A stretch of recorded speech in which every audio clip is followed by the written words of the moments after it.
Periscope, Ty Crandall with Credit Suite here. Today we're talking about crowdfunding. We're going to be talking about decoding this. We're going to look at all the things you need to know, basics, platforms, ins and out of crowdfunding, so this way you know how to get crowdfunding for your business. We're going to be diving in here quickly now. I want to give everybody a heads up, and thanks for the loves already, and thank you in advance for the shares. I really appreciate you guys sharing and liking this. The more engagement we get easy early on, the more people come in the room. So I do want to give you all a heads up. Hello, thanks for coming in. This is one of my 4 last live streams here on Periscope. I will miss you all, but I am moving all the way over to Facebook. So we go live every week on Facebook, Periscope, and we go live every week on YouTube. And we're making a little bit of a shift here. So one of the cool things is we're getting rid of this whiteboard and putting a new blackboard there, which you guys are going to love. But also I want to dedicate more time to these live streams. So I've decided doing one live stream instead of doing the same content over 2 live streams makes the most sense. Don't worry. You can find me on Facebook. So if you go to facebook.com/Credit Suite, make sure that you subscribe to our Facebook channel. We will be going live once a week, and I'll be able to spend more time on those streams because I'm not splitting my time amongst the 2 streams. So I love you all. I've tried Instagram and Periscope and Facebook and all these live streaming channels, and we've decided that we're going to go live every week on YouTube with our PowerPoint type presentations and our live sessions like this with Q&A, so we can do that too. Do you sell stuff? If you guys want to know more about what we sell, go to creditsuite.com. You can check that out. But these streams are not about selling anything. It's just about teaching. So if you want to know more about what we do, go to creditsuite.com. Hey, thank you for coming in. So look, guys, I really appreciate all of you following us on Periscope. This is going to be one of our last 4 sessions if you're just getting here on Periscope. We are not going away. We are continuing live streaming. We're just condensing our 2 Facebook and Periscope into 1 live on Facebook. And honestly, Periscope's not going to be here a long time. I think Twitter's moving more to Twitter Live, and our Facebook streams go live on Twitter as well, which is part of why we're making that decision. So just a heads up. Can you teach 6-year-old? We can teach just about anybody. So here we go. So today we're decoding crowdfunding. I'm going to teach you guys everything you need to know. Thank you in advance for the loves. Thank you for the shares. That's what keeps these things going, so I appreciate it. Yes, find us on Facebook, facebook.com/Credit Suite. We will go live at the same time every week. We'll just be doing it from Facebook. We're moving our Facebook into this time slot. Okay, so a lot of companies are turning to crowdfunding because it works for a lot of companies, especially if you're a startup. If you're a startup and it's harder to get money, you're going to find that with crowdfunding, it's still a really good solution if you meet some of the basics. So one of the first things you want to know is you got to read the fine print, whatever platform you get into with crowdfunding, because in a lot of cases with crowdfunding, what's going to happen is they're not even going to release the funds to you, for example, unless you meet minimums. These are types of things that you need to know. Do you have to hit your target or get that money refunded to the people that contributed or not? For example, companies like Indiegogo, they have flexible funding, so you don't have to hit their minimum requirement or target to be able to get your actual money released. You need to know this, okay? Usually these crowdfunding platforms, they get paid by taking a percentage of the actual donation. So you need to read the fine print to know. Indiegogo versus Kickstarter, they take different percentages of the donations that they keep as a fee. You need to know this, so make sure you look at the fine print to make sure that you figure that out, okay? And you also make sure that you need to know that donors can be weary of pitches, so you've got to be careful when you're doing crowdfunding of exactly how you are pitching. So which businesses do the best? Well, the ones that personally connect, that you're doing something that's not on the shelves, that's not a standard widget, something that gets donors fired up, okay? When it comes to crowdfunding, think of it like this. I'll use an example with pencils. If you make pencils, nobody's going to fund a pencil campaign because everybody makes pencils. There's plenty of sources. But if you make a pencil that is a self-erasing pencil or something really unique and different, that is the type of thing that is unique. It's something that doesn't exist. That's the type of thing that gets donors fired up. So crowdfunding isn't just if you're getting out there to invest in real estate, when there's a bunch of other real estate investors. Crowdfunding is when you've designed a software that's unlike anybody's seen that makes real estate investing easier. So it's something unique. It's something different. It's something cool. An example that I like is that one of my favorite crowdfunding campaigns was this thing you put at the top of your stairs and it unfolds to make your stairs into a slide. That's cool. It's fun. It's unique. It's different. And that kind of stuff will help you go viral with crowdfunding campaigns and attract a lot of donors and also attract a lot of money. Now, Boxtrack, are there any business cards I can get with a 620 personal and 80 Paydex? There's a lot of business cards you can get, but it depends on how many trade lines you have. If you're not using a PG, Wells Fargo might help you on a secured credit card with this. Talk about business credit, as you know, it really comes down to the amount of trade lines you have. The credit score doesn't really matter as much. So decisions, okay, you need to decide how much you're looking for. You need to decide how long you're going to let the actual campaign go. Box Truck, we've talked before. The question is, do you have the $10,000 high limit? And if you don't, it's because you may have the 20 trades, but you're not really using the trades to buy things. That's the key to progress to those cash credit cards. You've got to have, okay, so you have a $10,000 limit, then yeah, you can go to Chase and American Express, all have no personal guarantee cards. If you go into our Get Business Credit group on Facebook, you'll find a lot of people that are getting approved for those. PNC Bank, Amex, and Chase all have cards that may work for you yet. Okay, so decisions. How much are you going to ask for? What's the campaign length? What perks per level, okay? And again, you'll find this out when you get into the actual programs, okay? And again, is it going to be regular versus flex? This has to do with, do you have to meet the full requirements? Do you have to meet the minimum? No problem. You have to meet the minimum to be able to get the funding or not. But most importantly, you need to decide how much you're going to try to raise and make sure that you're somewhere in the middle, that you're going to be able to raise more than what you're putting out there. You're going to have to decide the length of time you're going to give that campaign amongst some other decisions. So you got to get these donors fired up, okay? It's all about emotions. The more emotional appeal you can get, the better a crowdfunding platform is going to work. You've got to donate. You've got to create urgency. Look, if you don't donate, this may not even exist. So you've got to make sure that you get them donating now. You've got to create urgency. Let them know the campaign's only going to be around for a little bit. If you don't meet your minimum, then what they want won't even be able to exist. So you've got to come in and create some urgency. Jazzy D, welcome. Thanks for coming in. Scarcity. Again, this is something unique. They can only get it here. Okay, thanks for joining, guys. Thanks for liking. Thanks for sharing. That's what keeps these things going. I appreciate it. So scarcity.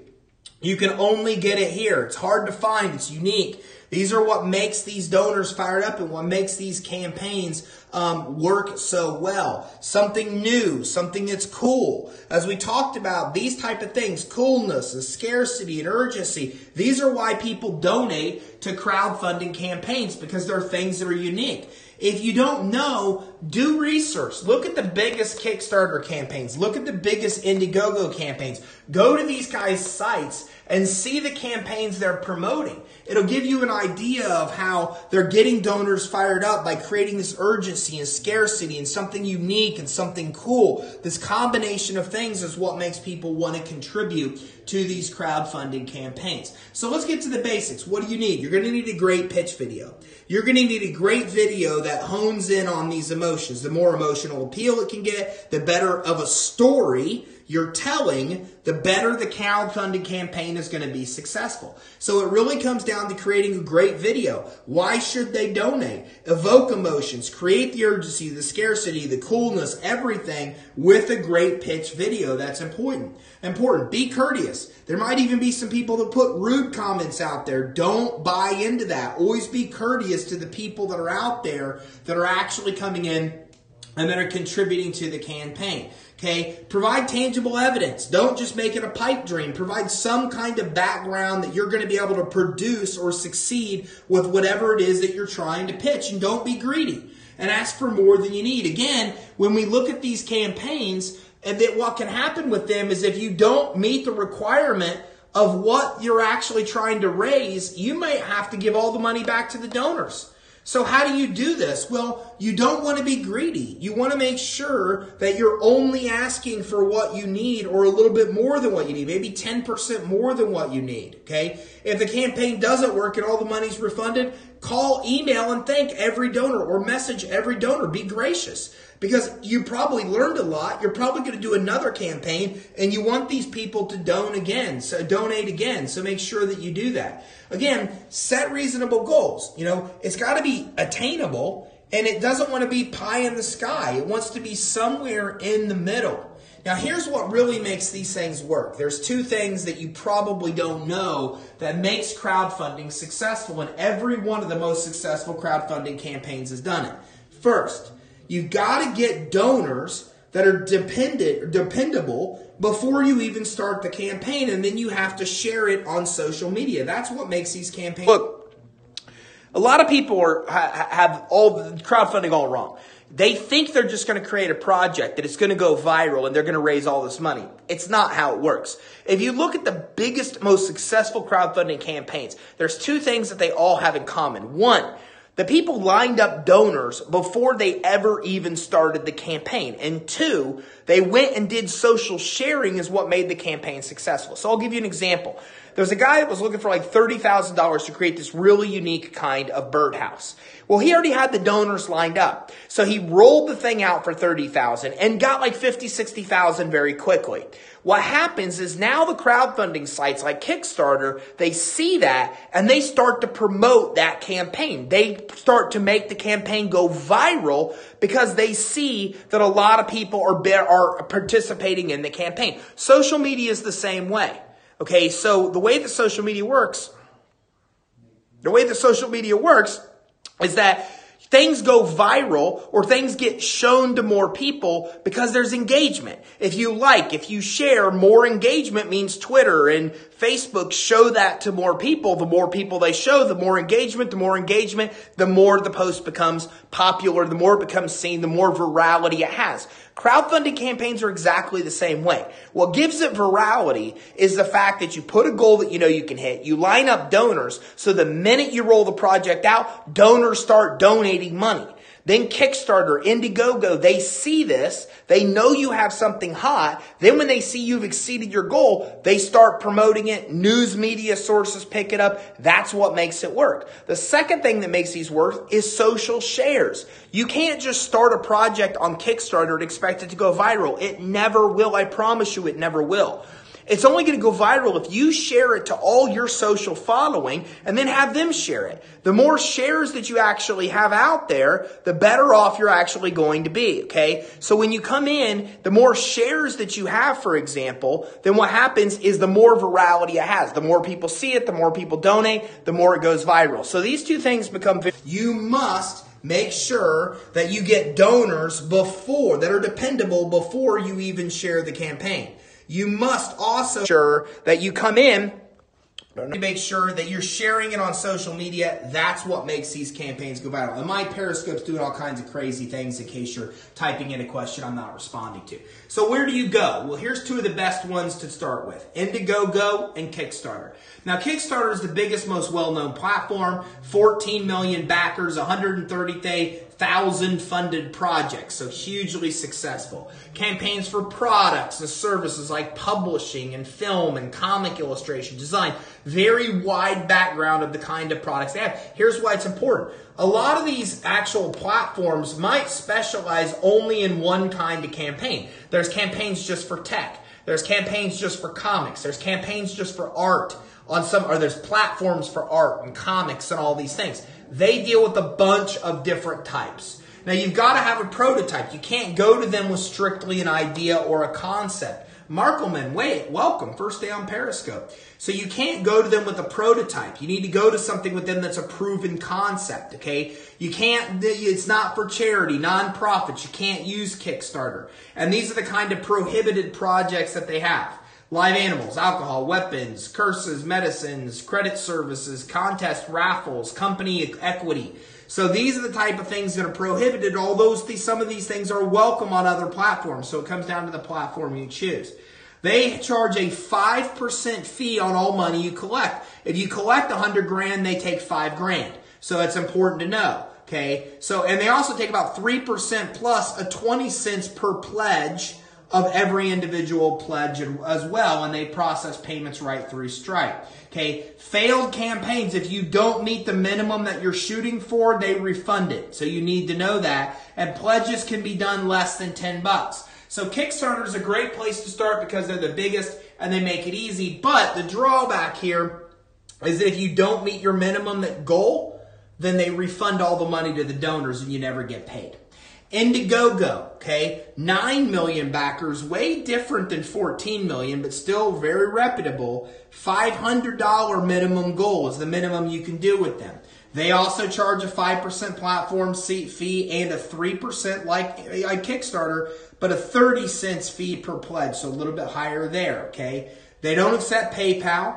You can't change fixed to flex. So what's the difference here? Fixed means that all the money gets put back to the donors if you don't reach your minimum. Flexible means that that's not the case. So you can't switch after you start, so you need to choose wisely, and that will also affect your fee based on which one you choose. Okay, and fixed is recommended because, again, if you don't meet the minimum if you don't get the minimum with fixed, which is what you should go as flex, then you have to give the money back, which is why you probably want to go with flex, and at least Indiegogo gives you that choice. Now, there are a lot more platforms out there. There are actually hundreds. You can go to Fundable. They deal with equity campaigns. Okay, you can go to Crowdfunder. They deal with donors and they match up donors and investors. Okay, so definitely different here of what you can actually raise. You can raise hundreds of thousands of dollars, for example, here. So figure out what you're trying to raise money for. Right platform. That's what it comes down to. So, like, for example, if you are a software company, then type in software crowdfunding platforms, because you'll find that there are platforms just for software. So is it better to go to a software-based platform or Kickstarter? Well, do your research. Based on the platform you're comparing, how many donors do they have? How many successful campaigns do they have? Do they have flex or fixed type of goals, which means if you don't meet the minimum, do they keep the money or not? Look for the right platform. So when you're making decisions, how much are you trying to raise? How long is your campaign going to be for? Your campaign length. Okay, the next thing that you want to figure out is which of these platforms do you use? Do you use Indiegogo? Do you use Kickstarter? Do you use these? Well, the question is what are you trying to raise money for? That's going to determine the platform that you're going to use. Perks. Okay, all of them you need to give perks to the donors to get them to actually donate. Okay, so anything you give away virtually, like anything electronic, is easier than a physical deliverable product, and there's a lot of restrictions on physically deliverable products as well. Okay, so keep that in mind when it comes to these different perks you're going to offer, and when these platforms will tell you more about that. So again, be gracious even if the campaign fails, because you're probably going to run another campaign. Remember, guys, this is trial and error. If you do crowdfunding and it doesn't work out, learn from it. And then what you want to do is come in and apply what you learned. So be gracious so you can ask these people to donate to another campaign if it doesn't work out. Spend some money on a video. Remember, if you're going to get donors fired up, one of the basics you want to do is have a great pitched video. So make sure that you have the budget to create a video. It doesn't have to be professional. The more personal it is, the more it tells a story, the better. Okay, but keep that in mind. Fewer perks save you money, but the more perks you give, the more donors you're going to have. So keep that in mind. And also keep in mind that there are laws that affect the perks. In some states, the AG even actually considers it to be a sales purchase if you're actually giving the perk through physical delivery. So what that means is if you're going to give away things for them actually donating, you probably want to consider virtual perks, giving them things virtually online versus actually coming in and giving them physical things. Because if you're giving them physical things, there's all kinds of restrictions. They can be considered sales under the UCC, okay? There's warranties you may have to apply. The AG's even sued Kickstarter campaigns under consumer protection law. So there's a lot of things like that that you need to know. So as we take a summary look here, with crowdfunding, the basic things you need to know is first, how much are you going to try to donate? How long is your campaign going to be? Are you going to do what's called fixed funding or flexible? Fixed means you have to meet the minimum goal to have your money released. Flexible gives you that option. Next choice, which campaign and platform are you going to choose? There are hundreds. Find one that's relative to the product you have. Software is different than art. You probably don't want to do software and art in Indiegogo, for example. There are different ones. So find a reputable one. How many backers do they have there that are participating? How many projects have they funded? These are some metrics you want to look at. Okay, remember to read the fine print. How much are they charging? Is it fixed or flexible funding? As you see here, the fees are different for Kickstarter than Indiegogo. Kickstarter charges 20 cents per pledge extra. Indiegogo charges 30 cents. As we look at these other ones, there's 30 cents. So they're all different. So which platform are you going to use? Once you've done that, then again, come in and donate money, budget on a video. Make a video that evokes emotions, that tells a story.